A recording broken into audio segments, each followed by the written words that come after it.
Hi, it's Hannah with WTI. Do you have a little doggy that loves to chase and chew things and fetch them and retrieve them? I have the perfect toy for you. These balls are by Kimee Pets and they are phenomenal. I was so impressed with them. This is a lab heeler mix and she was just starting to learn how to retrieve here. So she didn't always bring it back, but she loved playing with these, especially the white one.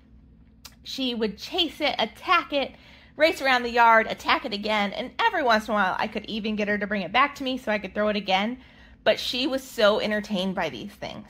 The second thing that thoroughly impressed me is how durable these things are. She is a massive chewer. She could chew through anything, and she chewed all the time. These things do not have a mark on them. So the white one is a little bit dirty from playing outside in the dirt, but there is no punctures, there's no worn marks. You cannot tell they have been chewed to death. I also really like that there's 3 of these balls because we would always lose at least one of them, but there was always one handy because we had 3.